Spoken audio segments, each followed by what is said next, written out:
NBS Frontline. No more excuses. He called it a Chisanja of no sleep. No more excuses, no more hiding, no more corruption. This Chisanja should be regarded as a Chisanja of no more sleep.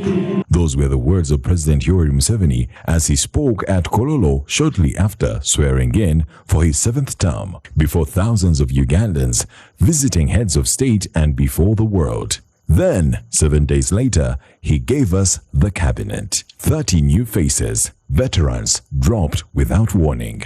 Men who once seemed untouchable, gone. Names nobody predicted, in. A UN diplomat handed foreign affairs, a lawyer placed at the head of defense, and the woman who many doubted, Robina Nabanja, retained as the prime minister. Uganda's political class woke up stunned, confused, some celebrating, some silent. But scholars have already cast doubt on the cabinet's potential to deliver, pointing to a cabinet built on loyalty, regional balance, and the quietly expanding influence of General Muhoozi Kainerugaba.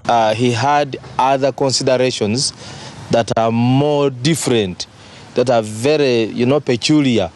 It's not about what someone is going to perform, but I see issues of regional balancing. I think it's a political cabinet. There's nothing much they can deliver. Despite 30 new names, seasoned observers say the architecture of this government remains unchanged. Their verdict, continuity dressed in new clothes. Has Museveni finally landed a cabinet that will deliver, or yet another group to feed themselves? This is The Frontline.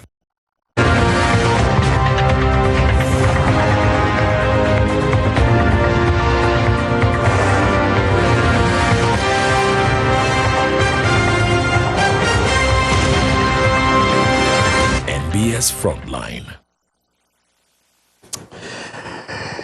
Yes, it's The Frontline, and a very good evening to you. Thank you for tuning in. My name is Simon Kagwanjala.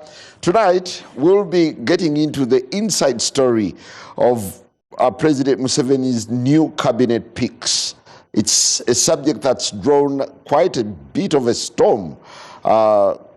Cheers, of course, and uproar on the other side.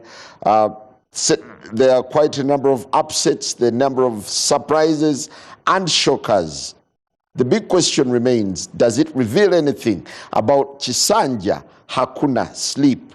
Joining me tonight, the man I'm seeing for the first time looking so stunning in a suit, Ofono Opondo, Member of Parliament for older persons representing Eastern Region. You're looking very outstanding in a suit. Thank you. I'm not just the MP for older persons, I'm the MP for your parents and your grandparents. That's the age bracket. Granted. Yes. Good to see you. Thank you. What explains the change in wardrobe? Did you pick your money? I have changed the tour of duty, and it is now a requirement, mandatory. You don't want to go to the vicinity of Parliament and you are in a kitenge, which Ssemujju calls the curtain material. Why were you casual in the first place? I just liked being free. Pono is a Pan-Africanist. Just like being free. I'm trying to find my way, what dress code I would have. Probably I will go the Chinese suit way. You can't sustain this, can you? No, I don't think I will. It's too much for you. Honorable Ssemujju, and I also don't want somebody to hold me by the necktie. Aren't you so surprised that looks this? He looks cool. He looks cool. But I am here. Well, good to see you. And Honorable Caps Fungaro, Member of Parliament for Obongi County, a returnee. Good to see you. And yes, we have Honorable Eddie Kwizera from the bottom of the country, Member of Parliament, Bukimbiri County. Thank you. Glad to have you all. And there is, of course, a trending story about Hon Ssemujju, the PS Minister of Internal Affairs, and another senior official being sent on forced leave. The president raised a red flag over issues of corruption in the maintenance of CCTV cameras. That's a story that we're making a big follow-up on. We'll keep tabs on. But switching to the big story, to the big conversation about the cabinet reshuffle, the new cabinet. Honorable Kwizera, what's your take on the new picks? Thank you. He has summarized it. The president released the new list. When I analyze what is there is that I look at some kind of transition by the fact that he has brought in new people who are supposed to be learning from the old ones who are like for Fono Ponda and the Professor Kamuntu. So that by the time those ones also go, maybe they have learned something. It is my hope that this time the new cabinet will meet public expectations, because originally the way they have been choosing cabinet, some of these people were in the office either by lobbying, not performance. Others would be there by accident or by crisis. Others are there for their historical background or politics, but not performance or effectiveness. So do you see a bit of merit in this cabinet? Yeah, this cabinet now, if we want to deliver service, we should look at more of delivery of service and effectiveness than the politics. Because this is, I think, one of the few countries where I find that people are given offices, but they are not given performance targets. So a minister is appointed, he's given an instrument of appointment, and the minister doesn't know what he's supposed to do or to achieve in a given year.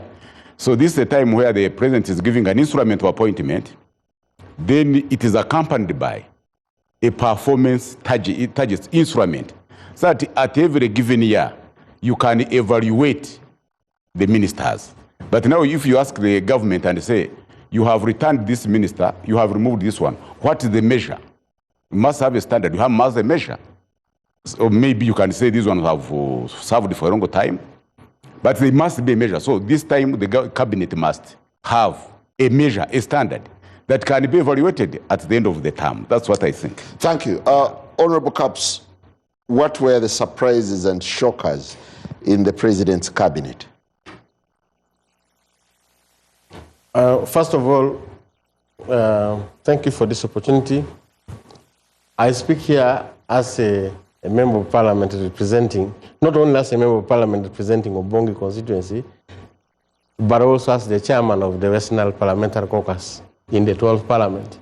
This has got a bearing in my perspective and the narrative that I'm going to give in this debate on this matter of the cabinet appointment.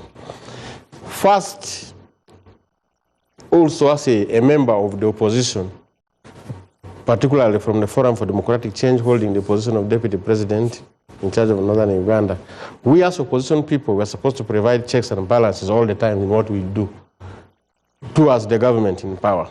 In that perspective, there's one big problem which has persisted in Museveni's regime all through and through, and that is the fusion of the executive with the legislature.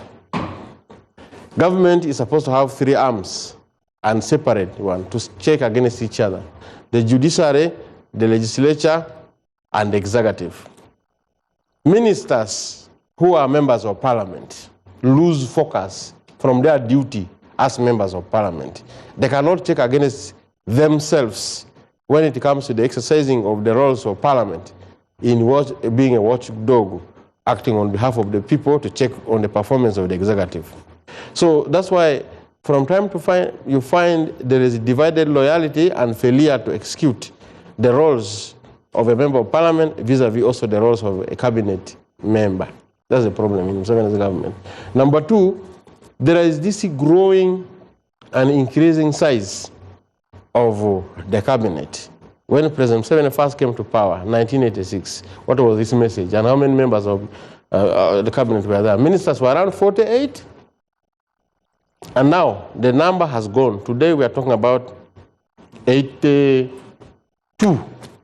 And today there was a motion which was brought there. It really perturbed the people, disturbed the people, that Parliament should agree for the variation in the numbers of members of cabinet ministers and other ministers, which mean other ministers mean the ministers of state, beyond the ones which are provided for. By the way, there are limits in the constitution, there are limits in the law in terms of how many people are supposed to be cabinet ministers and how many are supposed to be ministers of state. The number has been increasing from time to time, and each time it happens, it requires members of parliament or parliament is required to agree, to approve that increment. So there is a problem in the size and substance of cabinet, members of the cabinet. You see, yeah, but when you focus on this particular one, where was the president spot on? Where did you, does his peak now reveal anything about him this time? Maybe where I can say he did a good appointment in a few areas, like if you go to the Ministry of Health, where he moved the Honorable Dr. Chris Baryamusi from ICT to health. Baryamusi is a medical doctor, and he's also a practicing politician. A minister is supposed to be a politician, yes, because you do political work. But competence of an individual person has got three elements, components. One, you should have the basic knowledge of the subject matter, but you should also have the right attitude to do the job. Then you should have the skills. Knowledge, attitude, and skills are the things which combine together to make what we call competence of an individual in any field. Now, if you appoint somebody who has the basic knowledge about that field, in that particular field, like in the case of Baryamusi, is a medical doctor, he has the basic knowledge. Deputized by Ayume. Yeah, that's a good one there. But there are certain cases where the appointments go offside. It doesn't balance up in terms of the roles and responsibilities. Number two, there's also a problem in the area of how people who are appointed serve the people they are supposed to serve. Because cabinet is now viewed as a way of rewarding people for loyalty rather than for service. That's why when it comes to question of sharing the national cake, people region by region will feel that where is the minister on our side, where is the minister on our side.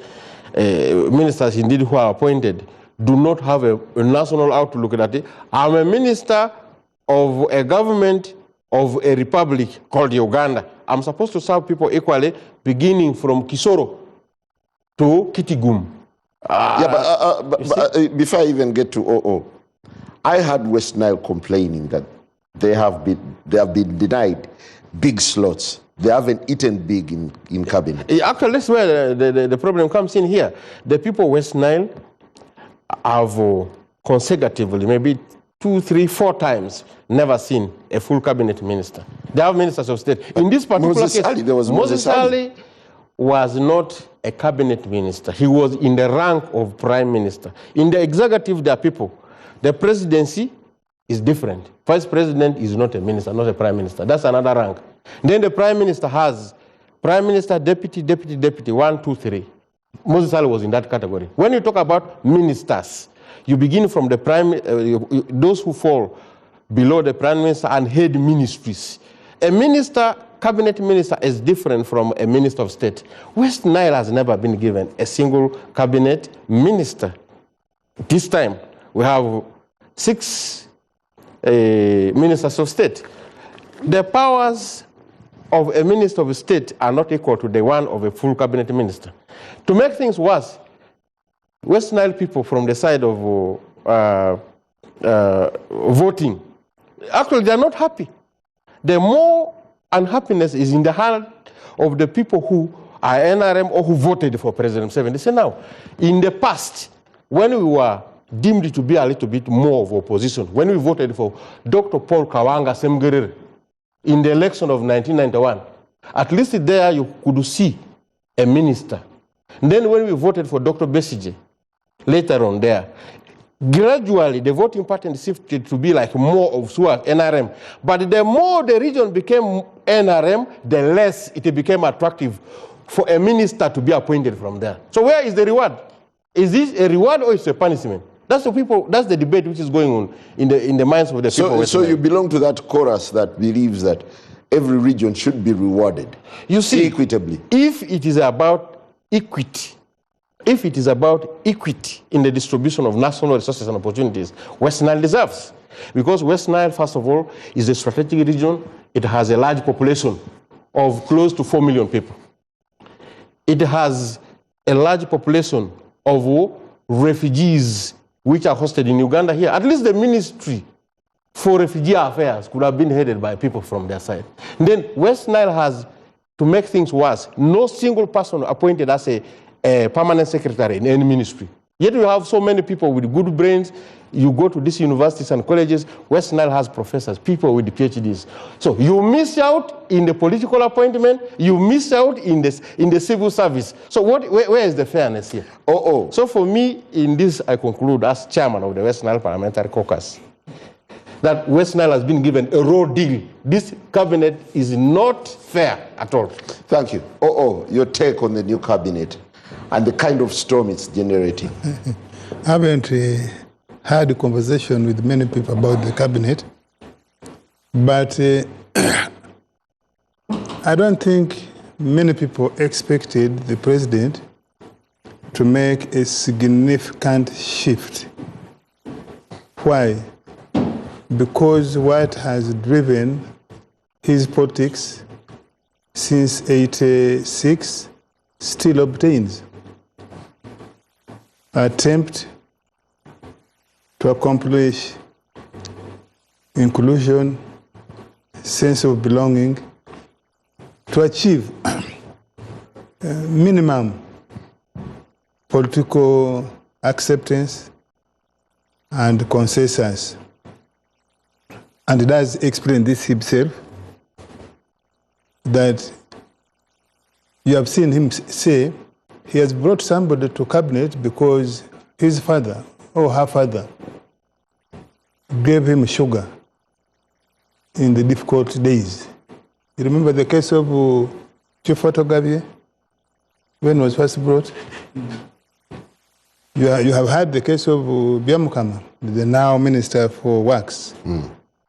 So, yes. So, you remember Galabuzi, the former Minister for Luwero, a similar thing. So personally, I didn't expect, and I don't expect the president to move very far away from that position. He will try to bring as many people because he has found a way of doing his work, even when he has appointed, for lack of a better word, probably an incompetent or even a hopeless one. Look at when Buganda didn't vote us last time, 2021. The president brought up about 15 ministers from Buganda and gave them real heavy ministries. Nankabra was in energy, Ruth Nankabra. Nabakawa was in lands. KK, technical person, in my view. Attorney General. Katumba Wamana. Works. Sempija, originally in defense, and so on and so forth. Murui Mukasa in public service. Consequent upon that, partly upon that, Buganda behaved this time. I don't know if you noticed that NRM, President Museveni got votes in Buganda. We reduced the opposition, FDC, NOP, and DP. We got more, NRM now has more MPs, I think more district leaders than any other party in Buganda. So, in that sense, he achieved the policy of recovery, but also acceptance in Buganda. And I believe that he wants to use that to build a new consensus So this is more about rewarding loyalty over competence. No, right? Buganda was not loyal then, but he gave them. Now, I would want to point out a particular one in Buganda. Since these ministers were appointed for lands, the one who was appointed for lands, she has been brought back. Don't you get the sense that she's just a minister of lands in Buganda? Tell me which other part of the country that minister has gone to. Problems of land, only in Buganda or elsewhere. Tell me where else that minister has gone. Either Mayanja, who has now been made Attorney General. Have you seen Mayanja anywhere else? Except here? Have you seen Nabakova much elsewhere? Trying to even find out what are the issues of land in other parts of the country. So, in that sense, in my view, these are my friends, and I would tell them even when they are here. A minister like that, I don't expect them to breathe new fresh air in the system. Two, the competence. Once I told you this story some time back, I think in '98, I told the president in his face, I said, Mr. President, why are you putting square pegs in round holes? Why are you putting square pegs in round hole? And I think that system has gone, and partly that's precisely why we have inertia in the system. I have said on this show before that even as an observer of Parliament, the last Parliament, the other one, the last three parliaments, I think, when you watch debate, I think just the week the Ssemujjus were ending this last Parliament. I remember that Honorable Kaduchu brought a document from Minister of Education. Kaduchu was the Minister of Primary Education. She brought a document, and Parliament chased her with the document. Honorable Chrysostom Muyingo returned. But he had changed the dates. He only changed the civil servants there only changed the date for him. Oh, really? Yes, but he presented, and again, Parliament raised concern. So in that circumstance, it is hard to believe that comprehensively there will be ministers who will deliver. I think a few of them, majority will not. And what Fungaro said, who rejected this position as NRM, I think this was the 6th Parliament, the Parliament where Mugisha Muntu was with the later Napito. 7th. 7th. When they brought a proposed bill to amend the Constitution that ministers should get out of Parliament. Yes, they can be ex-officials, but we elected members of Parliament now. If you elected a member of Parliament, you should not. You resign. I think that would create a sense of working for the nation. Go and check ministry by ministry, particularly ministries that do actual service delivery, the things that touch on the common person, health, agriculture. You will notice that they tend to pump resources. And because we have a lackluster civil service, they will go by what the minister is saying. If the minister wants coffee seedlings in their area, they want a chemical for tick in their area, that's why the civil servants will pay more attention. And so I think we have reached that stage. And also, the vetting is now a issue, in my view, because the vetting should be, committee that vets should be able to throw out ministers who served in the previous regime and they can't show what they accomplished. Some of these ministers have served for 10 years, some 20. How about the highlight of ministers with a checkered past, ministers who were in the past cabinet and they were implicated? I'm saying that's why the vetting is now nominal. The nominal exercise is a ritual. It doesn't serve the purpose for which, in my view, the framers of the Constitution intended. So, today, the Right Honorable Speaker read the names. I invite you tomorrow to check one by one, especially the ones from the NRM side. And you will tell me how many of them in these next 2 days have the competence, have the skill to vet anybody. I was in the house, I listened to the names. Anybody, let alone ministers and a candidate, all those nominated will be approved in a second. So, in a nutshell, as I get to Honorable Ssemujju, so this is not a cabinet that's breathing fresh energy. Some of them will, majority will not. Let me give you the idea I've just mentioned in a Gantt check. The people are posted in the lands. If you are not going to have quarrels only, all of them almost. Gantt check the names that there are 4, I think. Gantt check. So maybe they will perform if Parliament now raises to the occasion, particularly the NRM group in Parliament, because it will be easier to dismiss opposition criticism. And so I think the NRM MPs have their work cut out. Actually, if we want a rupture with the past and a shift towards a real performance, so that NRM MPs become the ones to actually hold the executive, the ministers, to strict scrutiny. Otherwise, if we don't, it will be businesses. The only problem I see with quite a number of NRM people, they may want to go at ministers because they are sulking, because they themselves want to be. But if they are disciplined, ideologically disciplined by practice, I think they should be the one now to say, you minister, this is the National Development Plan 4, this is our manifesto, this is the resources you have. Why are you not performing? Thank you. I just want to end with this.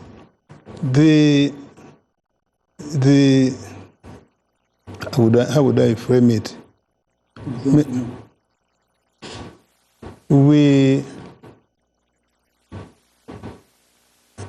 It has slipped through my mind. Maybe Ssemujju can go back. I will come back to it. Okay. Yeah. So, fine. Thank you. Honorable Ssemujju, where do you start in unpacking this cabinet? I know you're either surprised or excited that your friend Nabanja bounced back. In 2005, General Salim Saleh said he wanted to be a minister. Then Afanga Sifuseko minister. He was drafted. No, I've actually, Honorable Ssemujju, just a minute. Yes. If you see that cabinet, 5 of them, 5 people, and I say this on this show, are people who were running for speaker and deputy speaker. I think when they went to SEC, I think at the back of the president, they said, persuaded them to pull out.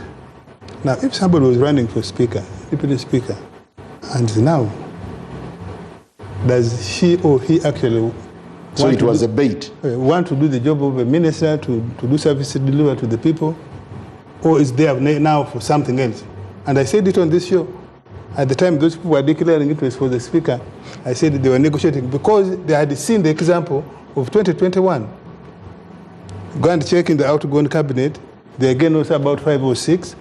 The people who were so ballistic behind the Right Honorable Kadaga, quite a number of them were.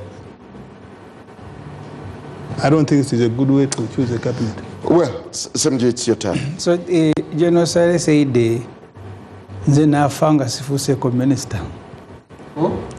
General Saleh. So after election 2006, he was made the Minister for Microfinance. Actually, interviewed him before he ran away. I had thought in my mind that he would be the last member of President Yoweri Museveni's family to be in Kalama to be in cabinet. With when we had Capital Gang with the president, I asked him, why did you make your wife a minister? How do you supervise your own wife? And he gave a very long story. The wife is back in the cabinet. General Sale's daughter is there. Muhoozi's Moram Shatsi Kutesa is there. Foreign affairs? No, she's in finance. I think yes, state finance. Yes, micro. That's a Moram for General Muhoozi. Their babysitter, who was taking care of them when Museveni was in exile, Kaboyo, is there. The other relatives are there. Tumukundi, the other day his son married one of Museveni's daughters, is there. Jim Moore is part of the family, Wamirama and others. It's very difficult to supervise. Aren't you bastardizing?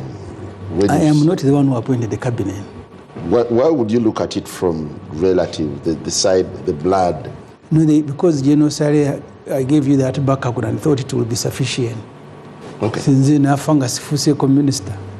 And in the following cabinet, they put him there. I think now he realized that there was nothing in being a minister. Now he has sent a daughter.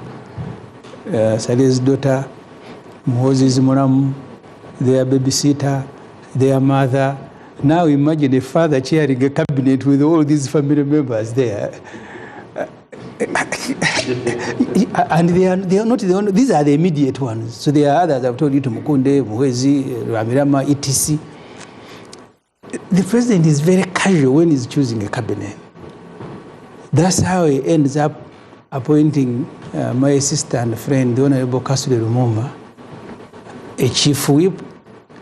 Yet, the Administration of Parliament Act says parties will elect from amongst their members. The Honorable Kasule Lumumba, if she is vetted, she is ex officio. The first activity in Parliament is to designate members. And if you're ex officio, you will need to be vetted, and then you will need to take an oath for you to access Parliament. Now Museveni appointed someone who cannot access Parliament to go and do Parliament work on day one. You remember when he appointed the Honorable Chinobe as ambassador in Russia? He had just appointed an ambassador within it, so he was reminded, hey, but you sent there someone, hey, okay, sorry. So Chinobe stayed there for a very long time. And he was quarreling with the Mwenda, who told him that, sir, you've grown old. He was quarreling.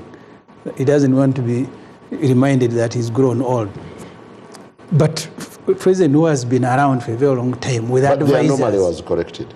Yeah, but you see, how could it even have happened? How? That the president with all the advisors, he has 100 of them, he has assistants in their hundreds. He can issue a list and assign someone to go and assign other NRM leaders' duties when that person cannot access Parliament. Because until cabinet has been vetted and ex-officials are now invited one by one to take an oath, they can't access Parliament. But she is the one Museveni had assigned to go and designate, because today the first activity was designation. So for me, that's the president is very casual, and I'll come back to that. Let me just generally look at cabinet. One other thing I see in this cabinet is that there is a severance of relationship between the Obote family and Museveni. Museveni has dropped the representative of the Obote family, the Honorable Betty Amongi, and there is no UPC as brought. But Jimmy was protesting that UPC had never been in the last consulted. election, she stood as independent. She's actually, she's not in Parliament as UPC. I have seen her quarreling, but I've also seen others make a mistake. The Honorable Santa Alum was the chief whip, was the whip of UPC, but UPC did not give her a card, so she came as independent. She's former UPC by the structure of the law. So the sole representative of the Obote family has been removed. It also speaks about the politics in Orango. That I note. I am happy with some appointments. Adonia Yebare, I think, is a He's experienced. He's been in the UN for a very long time. And he tries to fix many broken relationships. I think he may even have participated in the one of Rwanda, if I'm not mistaken. But I also take issues with, because Muhoozi said at his birthday party, which he never attended himself, that when he was quarreling that some former army commanders and CDFs had not attended. He said, when this general invites you, you know, now David Muhoozi, I have been in parliament. I think the best performing ministers, David Muhoozi was one of them. So was Musasizi, Ruth Acheng and others. But David Muhoozi is dropped. One of the best performing ministers, former CDF. After the son said he did not attend his birthday party. J.J. Odongo was also left. He's also a former American man. He didn't attend. He didn't attend. He said the only person who attended was Katumba Wamala. And Katumba Wamala is maintained. So the ones who didn't attend were warned by Muhoozi that something will happen, and it has happened. So so there are. Barrio Munsi bounced back. Barrio Munsi did. MK was vowing that he will never be on cabinet again. Maybe that's the reason he's back. But also, Barrio Munsi has been very active as a minister of information. He's a medical doctor, but he's been very active. You meet him even on community radios. These ones, Chizindaro. He's been very active as a minister for really. So maybe on account of his own energy and the time he has put in, but also because the son was vowing that him and Otafire will not come back.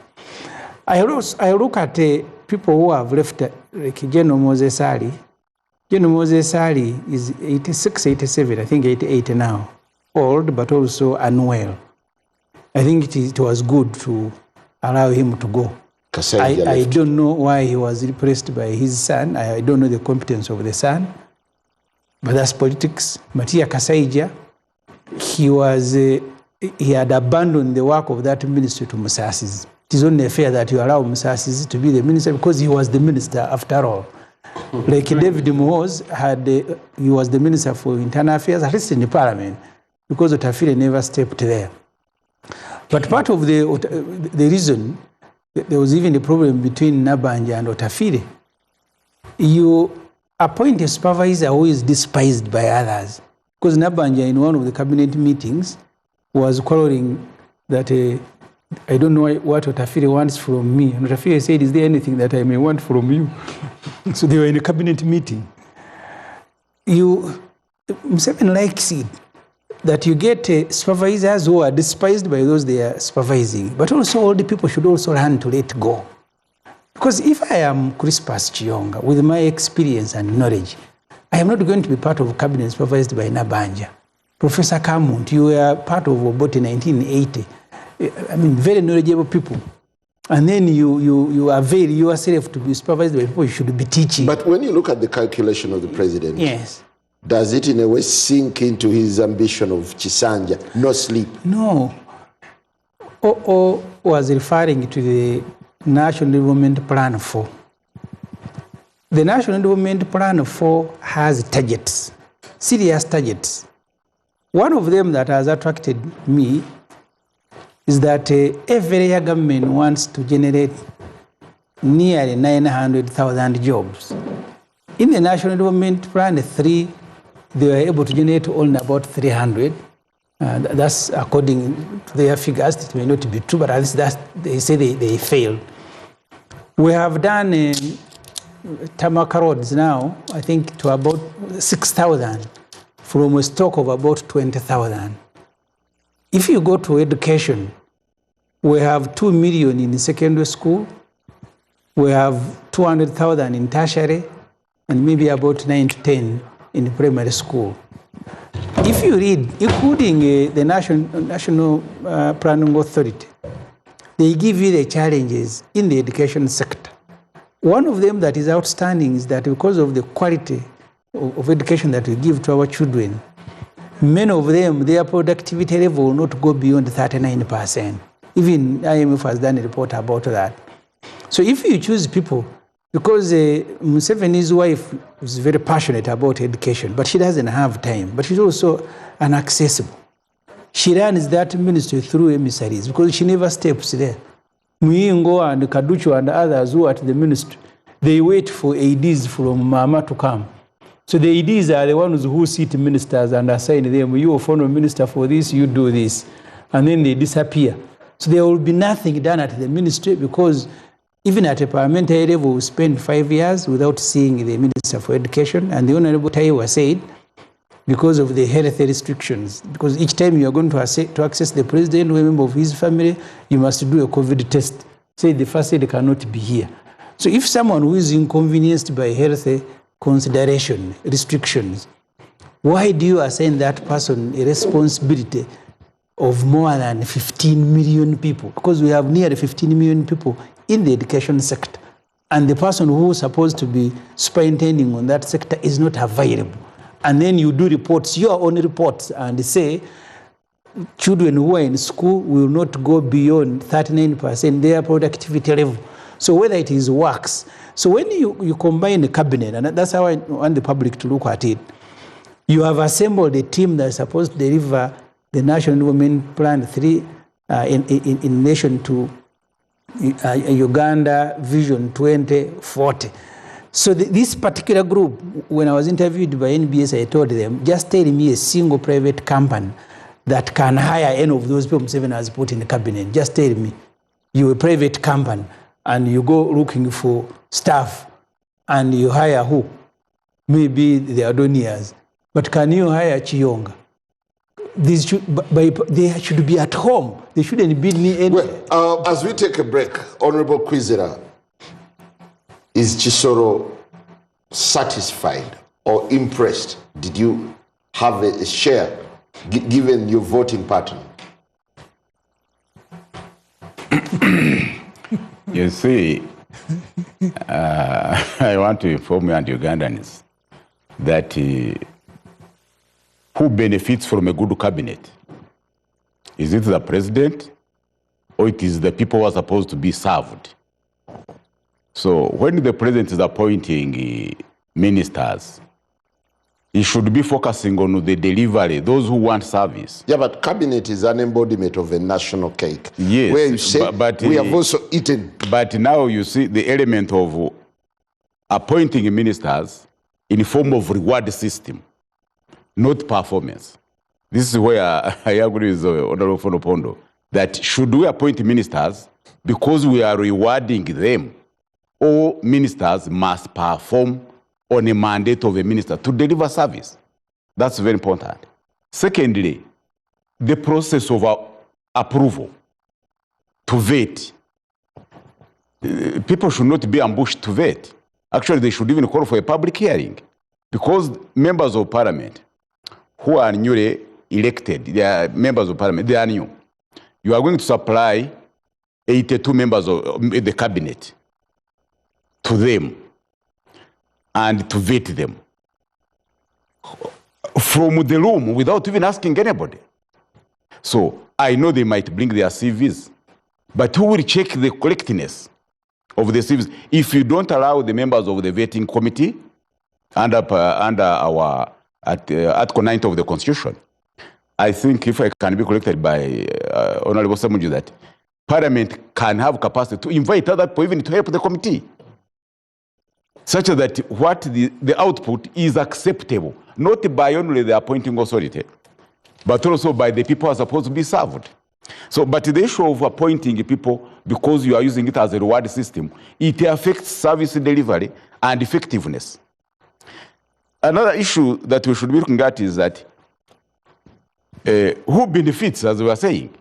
Because now in Chisoro, if you appoint someone because he contributed to the Ruwero war, to struggles, can you relate it to performance? Because last budget, if Honorable Ssemujju, do you have any ministers from Chisoro? You can correct that. With us, we don't look at a minister. We look at the good policies. No, but Chisoro was once excited when Mateke became minister. But what I'm saying is that these are national ministers. These are national ministers. So died. And But last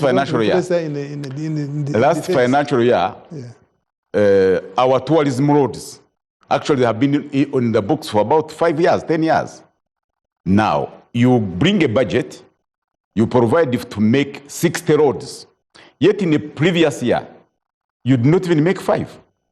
So if we don't have a performing cabinet and we don't have realistic budget, what will be the target in the coming year? So we should have targets in line with the development plan and in line with the manifesto. Well, we'll take a very short break, and when we return, we'll still be unpacking the cabinet. What's so remarkable about Museveni's picks? It's now Nabanja again, bouncing back as the leader of government business. We'll be back after the break. NBS Frontline. Well, it's the Frontline as we continue unpacking and making sense of the new cabinet. Will it really deliver on Chisanja, no sleep, or is it an extension of the fishermen cabinet? Well, Honorable Fungaro. Yeah, thank you very much. You see, there is also a problem with the educated people. The educated people who have gone so high with academics only, they never got placed into some offices of management or leadership. When they find some people who by divine providence or some circumstances placed in position of leadership, they say, how can I be led by somebody like this? When I am a professor, I have a PhD. But you have seen people who are highly educated failing in simple leadership tasks. So we should go beyond education as a level of education as a measure of competence. Competence, as I said earlier on, is not only based on education alone. There are other factors which must come into the measurement of the ability of somebody to perform. Who are you making a case for? I'm making a case for the Right Honorable Prime Minister Nabanja. Nabanja has a master's degree. Now, I think she's even pursuing a PhD. She's even pursuing a PhD. But why is it that people have this thing of undermining her? Why? But I've seen other people also who tried to undermine others. But when they were given this role to lead, they failed to lead. Now, with due respect, let me give you the best example of somebody who is said not to have read very highly, but has been able to lead properly. You read the profile of His Excellency Paul Kagame of Rwanda. And Museveni even. When President Museveni became a leader, was he a PhD holder? He led a rebel movement successfully through difficulties, but until he reached and put what we see today, even if we criticize him. Kagame the same. They never had time to go to school because they got engaged into rebellion very early in their lives. So for me, I would like to appeal to those. So what would be your yardstick? My yardstick is for a competent minister. What are the tasks assigned to that person? Is that person able to perform them? You measure performance on the basis of the milestones provided. For the sake of a rebel leader, like Kagame at that time, your role is to lead your troops. The troops should be able to perform the task of fighting. You lose few or lose none. Soldiers will not die, and you capture territory after territory. So when you look at this cabinet, this thing of, can it deliver on Chisanja and Mostly? Let me tell you this about myself. I think by the grace of God, I went to school. By the grace of God, I am born as a person who also understands things. But I respect people who are not educated like myself. I went to good schools. After Bongi Primary School, I went to St. Joseph's College Mbachi, a highly respected school. I went to St. Mary's College Kisubi, a highly respected school. Like this, I hold a master's degree in public administration and management from Makerere University. But I've seen people who never went to school like myself. There was a man in our place called Chief Selimani Lori. He was not educated, but that man was very intelligent and a good administrator. Very many people would come to consult him, even including those who were holders of master's degrees. This man would tell them, do like this, like this. And another one also, somebody called the Dr. Dagola, doctor quote unquote. He never went to medical school, to any school here. But Dagola was working in the Moyo Hospital. For him, he was an anesthetist, administering anesthesia for operation to be done. But did you know that he emerged as one of the best surgeons, and he was at the end of the day given a certificate? So in this case, you're arguing for low caliber persons to be appointed to key ministries. I am arguing in favor of people who are appointed on the basis of the expected performance out of them, that you go and do this, not on the basis of papers. So don't undermine Nabanja. Nabanja is a very active person, Right Honorable Nabanja. The Prime Minister, the appointing authority must have seen something good in her. So we should ask ourselves, what was President Museveni looking for at the time when he said, I want this one? What was he looking for? Thank you. Has President Museveni again demonstrated his unpredictability with this cabinet? You've already had PLU complaining that they are not rewarded fairly. Well, the Constitution of Uganda gives the president 100% prerogative to appoint. Even if there is a caveat for vetting. As chief executive, he can persuade the vetting committee, he can talk to and doesn't have to explain how he has persuaded the appointment committee or the chairperson. I remember quite a number of appointments. You remember the case of Haji Naduli. I think that time it was Right Honorable Kadaga. They talked earlier, and Naduli, who many people thought the committee would throw out, was passed. Now, the onus is on... So the Constitution gives him, so he's the one who knows the real reason why he gives Ofono and doesn't give Njala. And with due respect to Ungaro, none of us here has said, questioned academic qualification of anyone. And if Ssemujju, even Ssemujju who criticized Nabanja, I don't think he said it is the academic qualification. Probably he's talking about attitude. Probably he was talking about the manner of doing things and so on and so on. And you yourself had said, give people KPI. What is it that when the president is appointing, what is it that we, the citizens, expect of a minister, expect of a public officer, probably not just a minister, could even be an RDC, where the president is making appointment. I'm sure you have seen where the president has appointed RDCs of modest education, but some of them do well. Yeah. Now, personally, I would expect that the ministers, even the ones of bad attitude or poor attitude, can be brought into the line by two things. What is the KPI you are given, terms of reference that you are going to deliver on? Two, effective supervision and coordination of that group. I made here a reference about just presentation of ministerial statements on the floor, or answering, responding to queries in Parliament. And sometimes you ask yourself whether that minister belongs to that ministry. You haven't seen those cases, instances, and many. But in the case of Nabanja, I've not seen her answering irrelevant questions. I didn't say Nabanja. I know, but that is a reference. In our particular case, the job of the Prime Minister is to coordinate ministries, policies of government, and delivery. So it may not be the fault of Nabanja.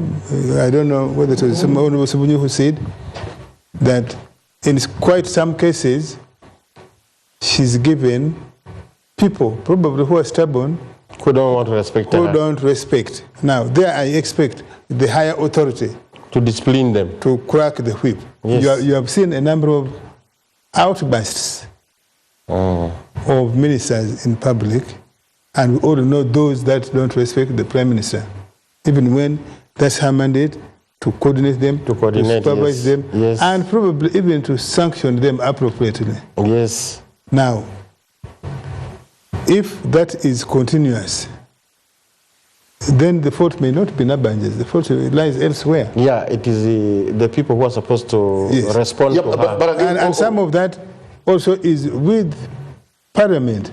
We have had cases where, because the minister has given you hand hose, you Fungaro, you say the minister is good.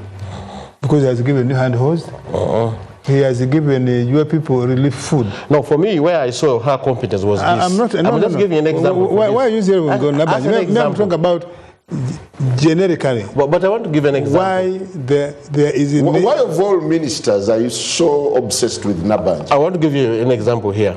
He said they are eating today on the floor. I said on the floor, yes, I stand by that. in life, offices are supposed to work continuously in succession, regardless of who occupies them. Now, there was a time the Right Honorable Prime Minister of Uganda was a highly respected person in the names of Right Honorable Ruhakana Rugunda. When he left, there were certain things which were left not properly documented. They were discussed verbally, not put properly in writing. I came from UNRA.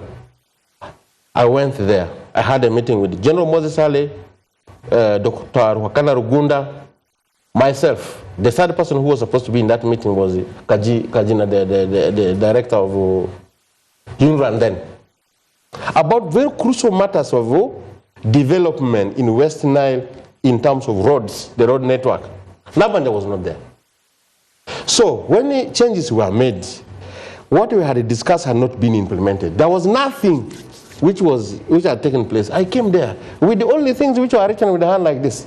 I came to Right Honorable Nabanja. I said, do you have any record of this in your office?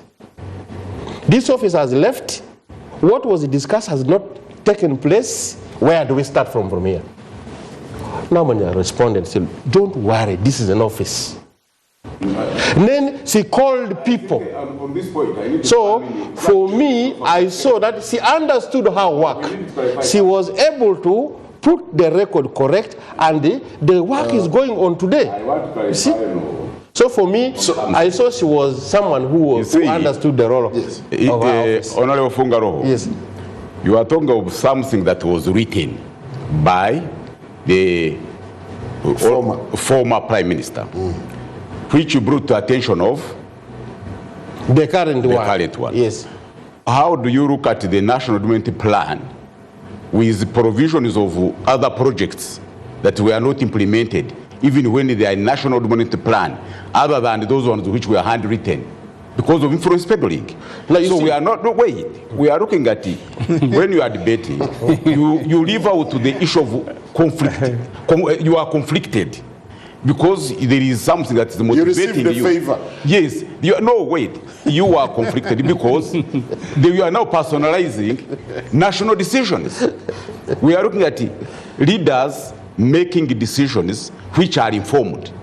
And all of these positions have qualifications. So nobody has challenged the right one. We are eating into your time. No, I'm saying that we should look at leaders who are going to make informed decisions that will benefit the public, not individuals. Look, I'm not an individual. Sorry, we were eating into Oho's time. No. I'll give you your time. I'll give you your time. Okay. Well, every time there is a second chance, my belief is that the laxity with which some of us have held public offices, you had the president saying, enough is enough. I hope this enough is enough will come to the fore and will take decisive action. And that's why I said the onus is on the ENRA members of parliament, who are the majority. What is the magic in retaining Nabanja and Alupo? That it can only be answered by the president, but personally I suspect he was answering more to the politics. Is this what I... Well, Let us take the vice president. There's a joke in our circles, and I hope she's watching, that the vice president is the vice president between the Kampala and Katakwi. So, yes. You have heard. You see, the public, the average member of the public, even me who's not average, I expect the vice president, the prime minister and other ministers to take initiative beyond the ordinary instruction of the president. I expect them to go and refine what the president is doing. I expect them to solve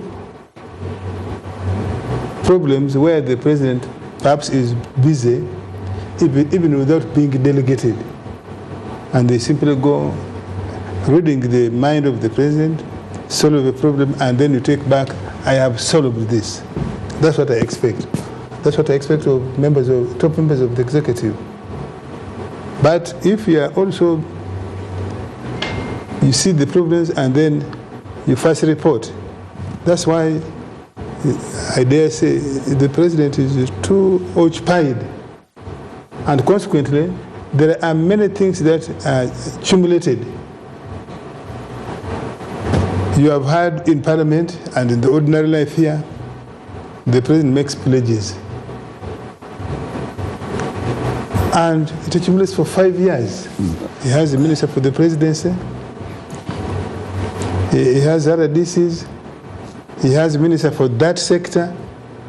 Why should those things accumulate to the point where people simply forget and abandon?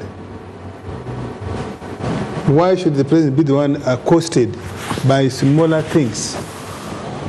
The rest of us, what are we doing? Thank you. Honorable Ssemujju. Yes. It appears the general consensus or the general perception is that this is not more of competence, it's more of loyalty. Does it give you a sense that the president has further consolidated his grip on power with this new cabinet? I think we've moved from ministers with the capacity to engage the president, agree or disagree on the direction on issues of policy. When you had people like Dr. Ezra Suruma as Minister of Finance, they internally disagree with the president on the policy. For example, the privatization of banks. Up to today, Dr. Ezra Suruma thinks that it was a very big mistake because he thinks if you don't run your own banks, you will be rebels for life, because I read his recent missive that the Western interests will never allow you to have capital. And actually the president now slightly agrees with him. Yes. Consequently, the many circles, the Myoga, PDM, that's one way the president is agreeing with the Suruma that you need your bank. Yes. You need your own. So you moved away from people with the capacity to engage with the president and disagree on policy to nearly robots who come to Parliament just carrying and trafficking what the president has said. Whether they agree with it or they disagree, as long as they are ministers with a convoy, that gives them satisfaction. So to be a minister and ministries have been diluted, that most of the work is done by the president through other people. In this Parliament, where I have been, if Chiwanuka Chiriowa stood to say something, you will listen. You will know that either he has spoken to. So the confidence with which he speaks, the sophistication, the state's craftsmanship that he has. And that's why I disagree with the Honorable Fungara. We are not just assessing academic qualification.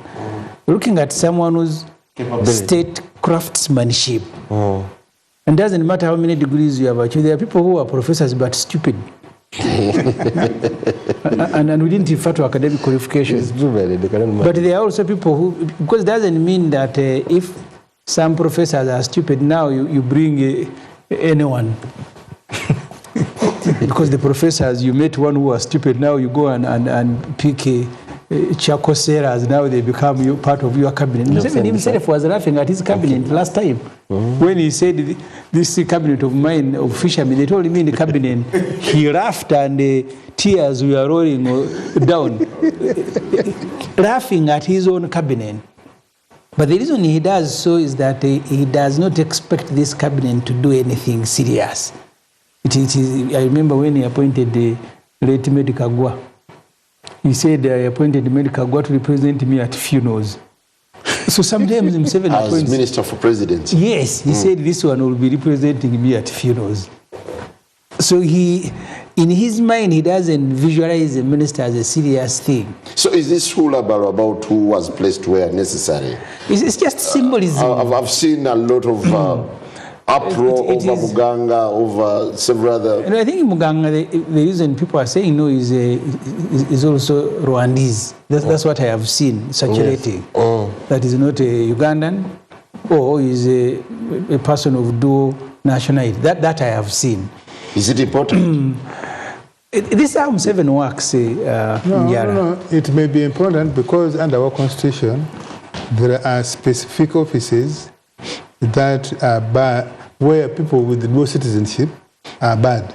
I am not sure if a Minister of State is one of them, but we can check the provision of the constitution. But I know for sure, the President, for example, Inspector General of Government, Inspector General of Police, those ones. Including ministers. I need to check that, but at least I know that. So, if we were to check, the guys who are in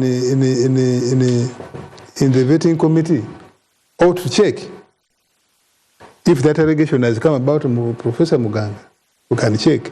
He's a public officer. I don't think his citizenship status is a secret.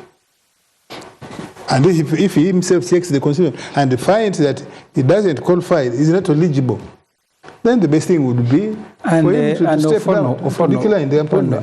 Earlier we were discussing Kasule Lumumba, that you have a president who doesn't do due diligence, that he can wake up and appoint someone who's not a member of parliament to go and become an MP. So his chances are high that he may pick someone who doesn't qualify to be a minister, like Honorable Kasule Lumumba did not and does not qualify to be a whip. But Museveni put her on the list as a whip. So you see, it's likely that he can choose anyone. But for me, the major point here, Njara, you need to understand how Museveni works. Sometimes he appoints people with the full authority and he allows them to work. Yeah, but again, sometimes he appoints people and he gives them no work. So it is his design. When he brought Chiwanuka Chiryowa as Attorney General, Chiwanuka Chiryowa spoke with authority as Attorney General, and he would commit government. I'm not sure Mayanja is. I think the reason he's taking him to defense is that I think when he looks at this group, he's the only one who can work with his son comfortably. The others, General Sari told me, I called him, I was working at Observe when he was in finance. He said the environment has become very difficult. When you are approaching people, so if you look at your shoulders, they run away. By the time they have said, I am here with nobody. I don't think Mohoz with the power he has appropriated that you can find a minister to go and supervise him. Maybe Chiwanuka Chiryowa can try. Because the last time you had both as a supervisor, he ended up inviting his junior to be a guest of honor, and he was the one saluting now. And I think that's maybe the reason even Otafire has been removed from internal affairs, because that's security sector.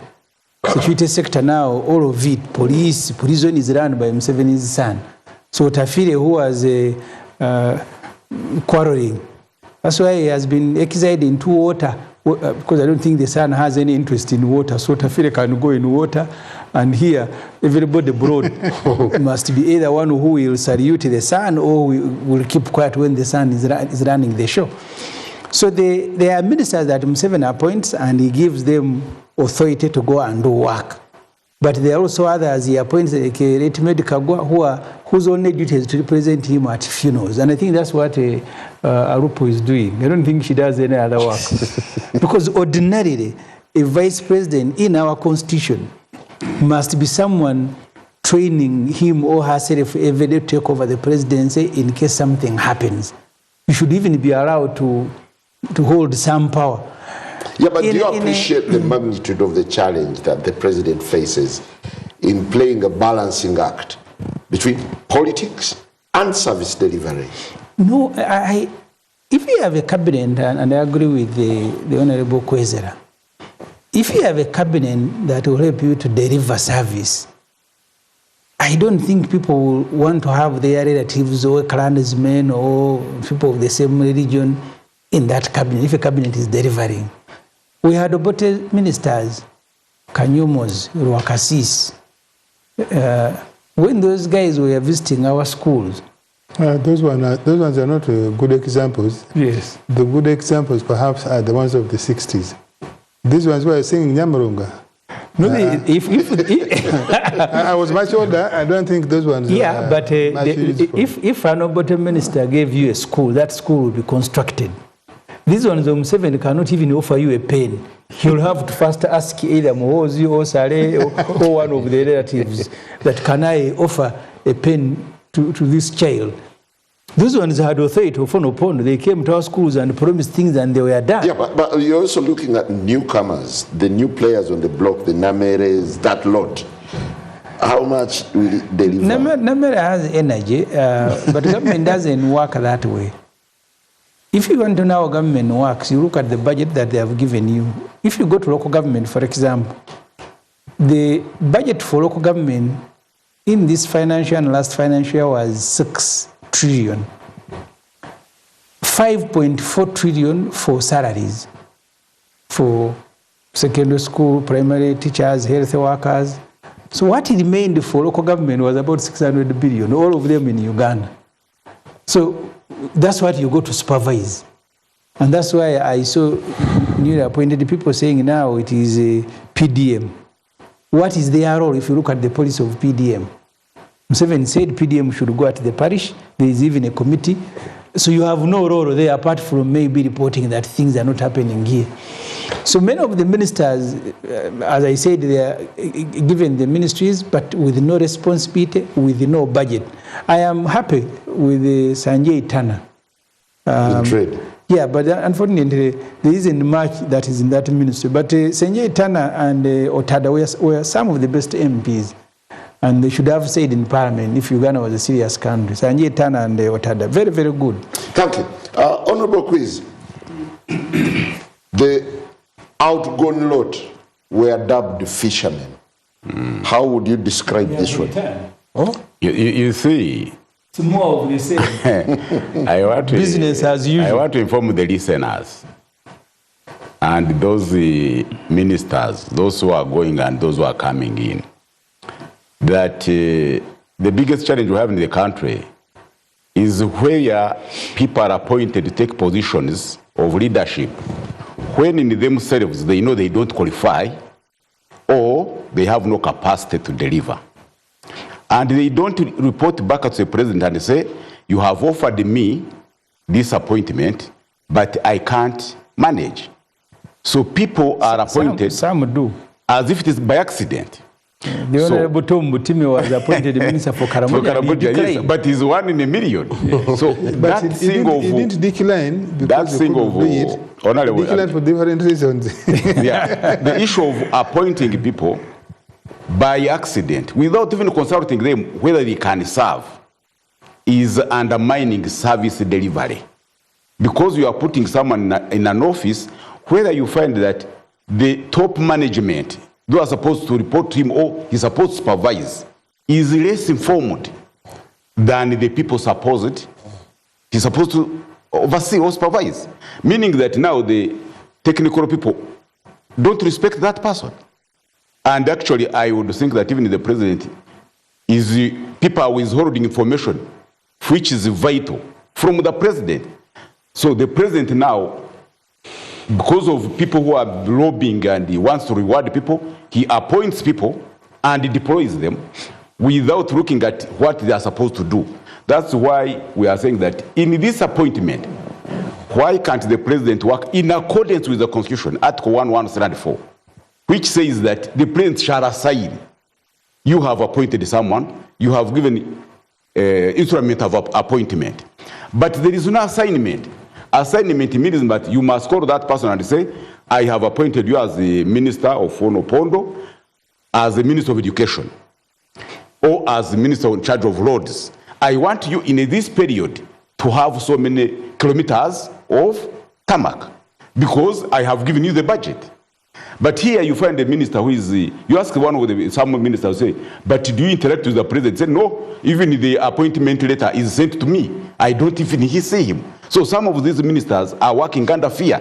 They say, if I ask the president will sack me. He will think I don't know what to do. So there must be some kind of transparency. So it is foolhardy to expect a lot. Definitely, you cannot expect a lot from these ministers who are supposed to be assigned, but they are not assigned. And you cannot gauge their performance. Neither the president can gauge their performance. Maybe if they have undisclosed objectives, why they are appointed. Thank you. Honorable Kaps, as we take a break, while the president seems to have played his wild card and brought a surprise cabinet to us, there is a sense that he has further entrenched. This is a Muvumba cabinet. There is nothing new about it. So it's a Muvumba. He has cut the old and the new. He has brought them into his cabinet. Do you think this, in a way, strengthens his grip politically? Now, for me, what I would like to say here too, before I answer this question, there is this question, the original debate moving on the matter of rewards and sanctions for the performance or ill performance, lack of performance of a minister. If a minister doesn't perform very well, who is to be punished? And who is to give the punishment? Number one, if the minister doesn't perform very well, minister 1, 2, 3, and if there are many, it means the whole government has failed to perform very well. And in this sense, the entire government is supposed to be punished. And in this way, the people to punish are supposed to be the voters. The problem we have in Uganda is that the system of checks and balances on performance has been crippled. At the end of the day, the people have no way of giving their verdict in terms of their own assessment and judgment to the extent to which a ministry or the whole government has performed very well or less to the expectations of the people. This is supposed to be done through the vote of the voter at the end of the period of time of a regime like this one here. President Museveni's government fails to perform at the end of the day. When it comes to the time of voting, where the people are supposed to give a vote of no confidence or a vote of confidence, the system is crippled using new things in the electoral system. So you need to check the whole element of democratic checks and balances to find out why this continuous way of appointing ministers with the questionable credibilities, with the questionable performance. If a minister doesn't perform well, the blame is put on that particular minister. This minister is swept off by a new appointment of another person. And yet, has President Museveni strengthened his grip politically? For me, what I see in this cabinet is that President Museveni is holding two strings.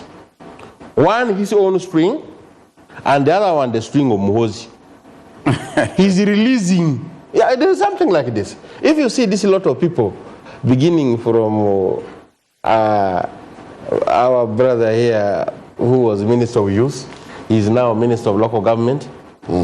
Barugahara, he's called like that? Balam. And then you come to the other people who were associated more with the Maiobi Muhoozi. It's like they want that voice to grow, the voice of General Muhoozi to grow more and more into the politics. As Museveni is keeping just enough of the old people to avoid him looking isolated as the only old man in the cabinet. Yeah, but PLU is dissatisfied with the numbers. They say. But Museveni cannot also isolate himself completely, that he brings all young people. And then he remains the only old man in the cabinet. He must keep some people like Kamuntu Professor. Tumukunde is back. Tumukunde is back. Those who are fairly close age mates there. Chionga. As he leaves Moses Ali to go, he leaves Matia Kasaija and that type of people. So this cabinet has two categories of people, young and old. Do we need to watch the young tax, or they will be swallowed by? For me, the most important thing here is he's building a system that also destroys our democratic credentials, in the sense that the person whom he wants to be heard in the political circles is General Muhoozi, a serving soldier in uniform, running a political organization called PLU without resigning from the army, contrary to the law.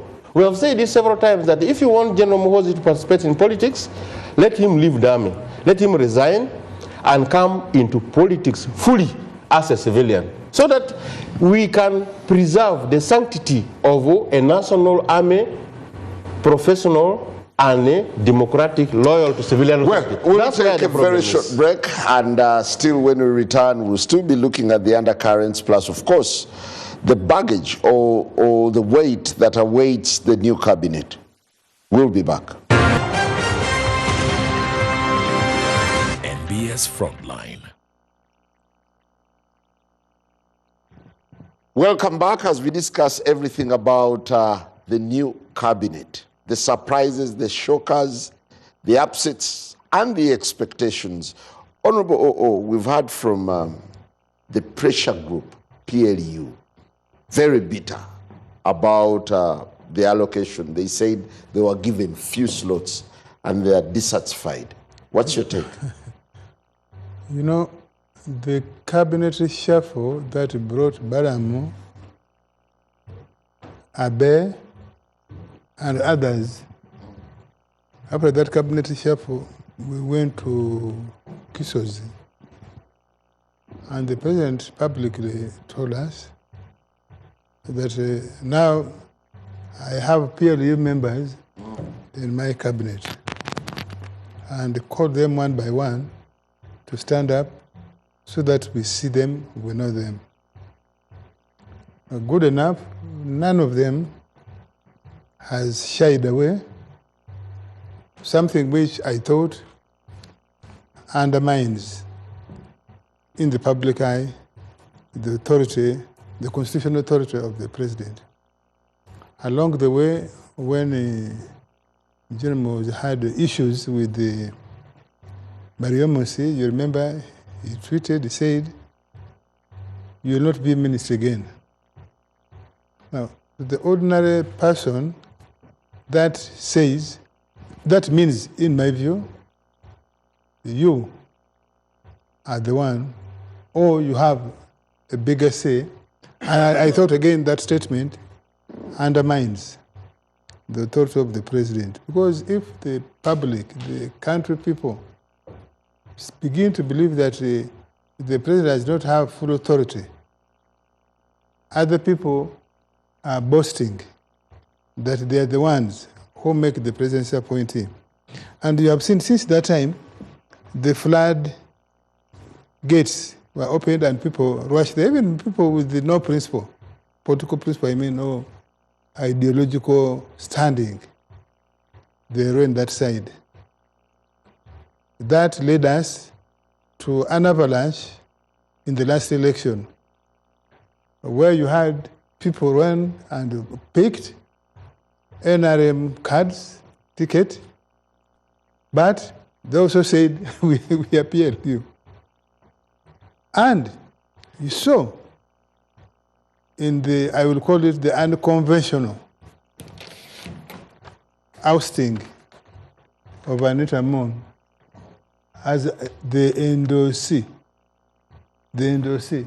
Remember, first of all, the endorsement of Anita Mong and Tayuba as the NRM by SEC in February was certainly irregular because our constitution of NRM, our regulation says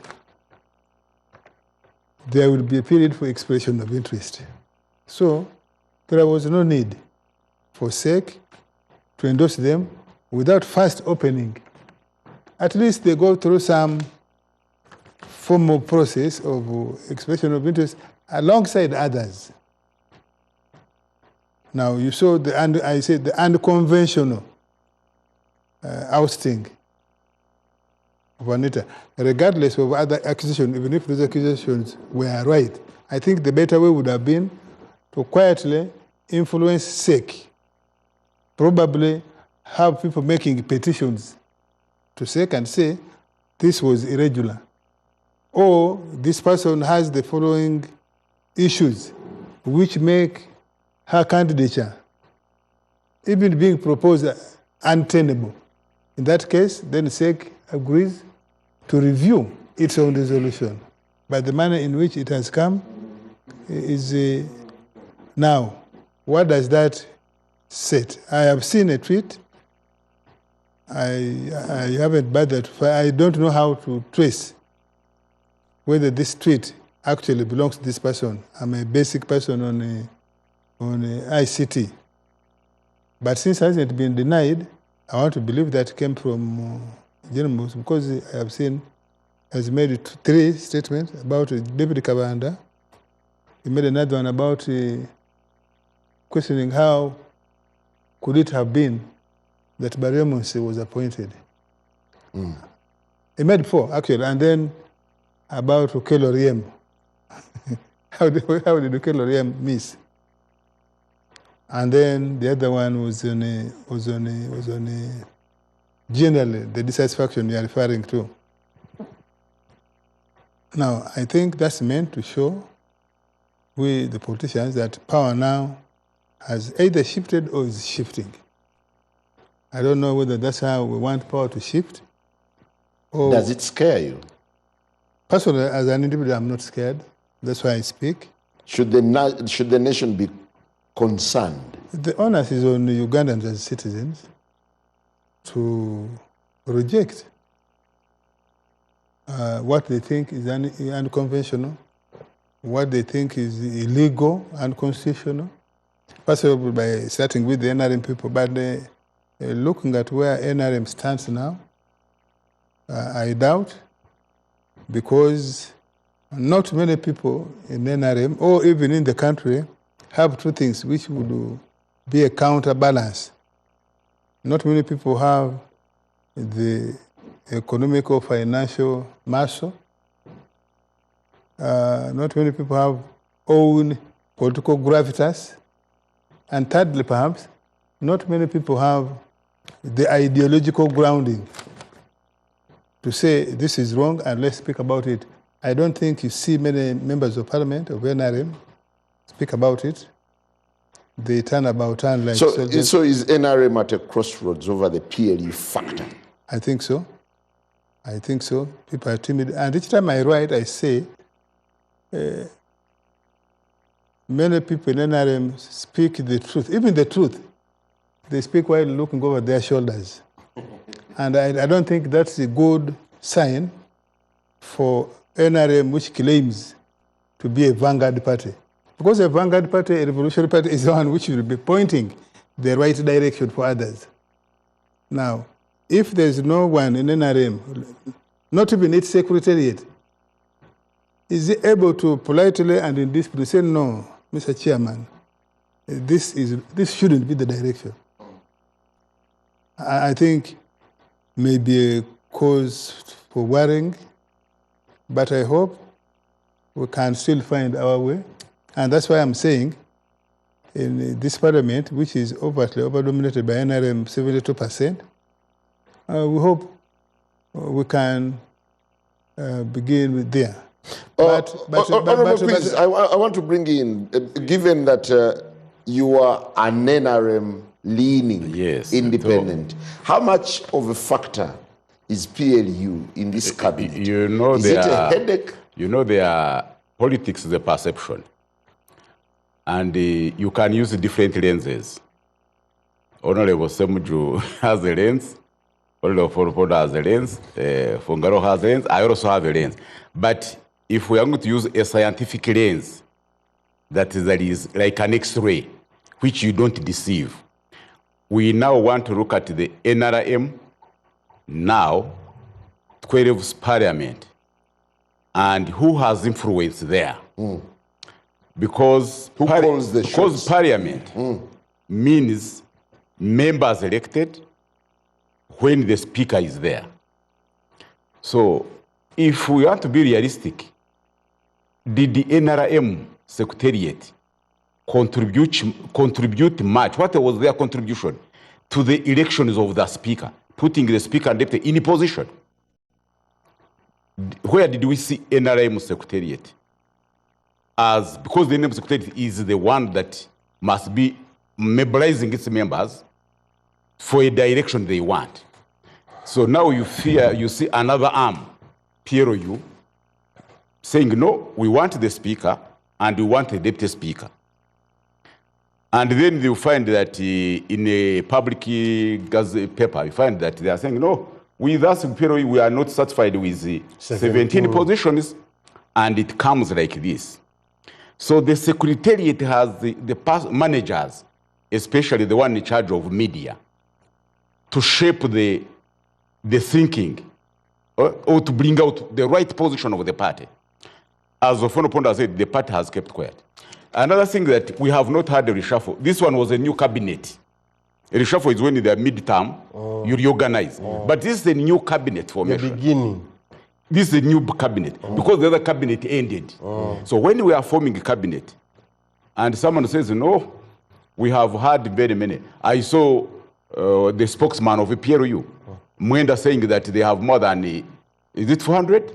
That 300 members are PRU. So, and then we are discussing transition unwritten, the way we have collision unwritten.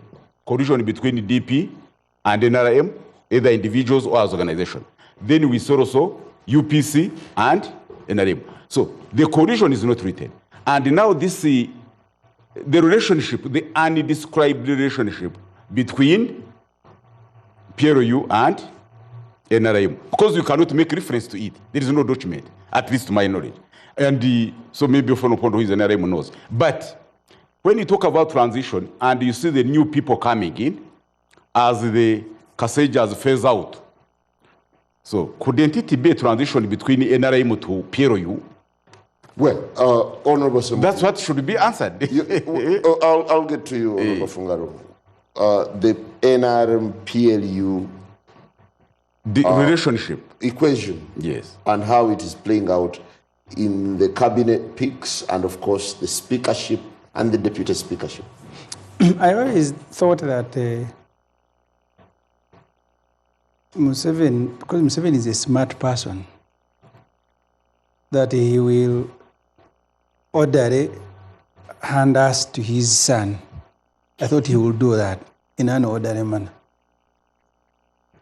That he will allow the son to retire, either he becomes vice chairman of NRM somewhere, and so on and so forth. That there will be no more processes that are legal. But it appears to me that the son and his father have agreed that he will take over in that fashion. Because he said, both I congratulate you, you're going to be a speaker. Then he said the speaker will be, deputy will be a woman. Now it is Taiwa. And when you see these public statements being made, that PRU is dissatisfied. What is PRU? I want to tell our viewers that we are switching to Afro Mobile yes, as the conversation continues. PRU? Yes.